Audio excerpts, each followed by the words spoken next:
The moment Italy stepped into the flames, Mussolini's declaration of war on France and Britain. The summer of 1940 was unlike any other.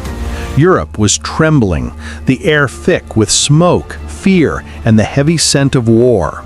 Nations had already fallen like dominoes before the unstoppable march of Hitler's armies.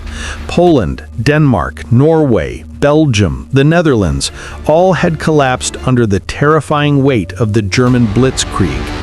And now France, the great bastion of European pride, the nation of Verdun, of Napoleon, was crumbling, battered, and gasping for breath.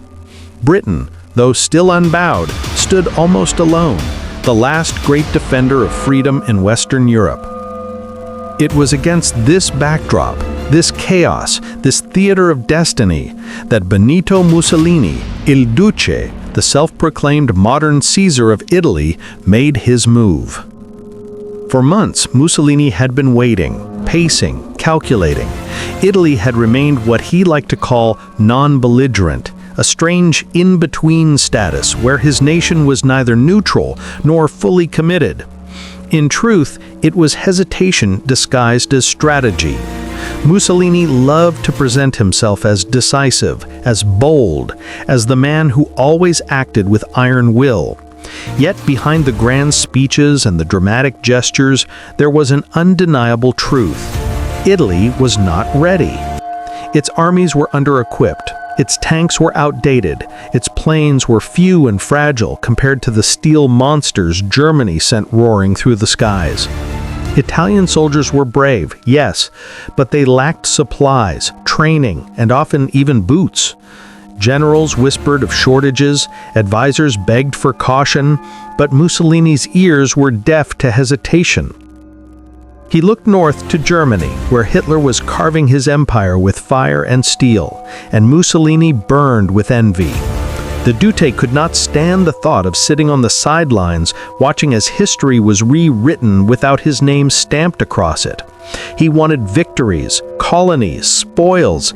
He wanted to expand the Italian empire across the Mediterranean, to resurrect the Roman glory he so often boasted about.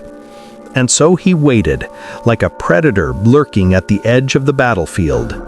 He watched France collapse under the German advance. He saw Paris teeter, and only then, when the victim was already bleeding and almost lifeless, did he decide to pounce. On June 10, 1940, Rome became a stage for Mussolini's grandest performance. The Palazzo Venezia, with its imposing balconies and stone walls, stood like a monument to fascist pride. Below, thousands upon thousands of Italians filled the square, their voices a restless sea of chants and songs, flags fluttering under the warm summer air. The crowd had gathered for Il Duce, for the announcement that had been whispered about for weeks, for the moment Italy would finally step into the war. And then he appeared. Benito Mussolini strode onto the balcony, his jaw set, his uniform crisp, his black cap gleaming under the late afternoon sun. The crowd erupted, a thunderous roar that echoed through the streets of Rome. Raising his hand, he silenced them, his eyes scanning the masses below like a general surveying his legions. And then in his deep, booming voice, the voice that had dominated Italian politics for nearly 2 decades, he spoke. "People of Italy, rise to your feet. The hour of our destiny has struck." The words rolled out like cannon fire, deliberate, commanding, almost theatrical. Mussolini declared that Italy could no longer stand aside, that the sacrifices of the Italian people demanded action, that the time had come to claim Italy's rightful place under the sun. He proclaimed war, war on France, war on Britain, war in the name of honor, in the name of destiny, in the name of empire.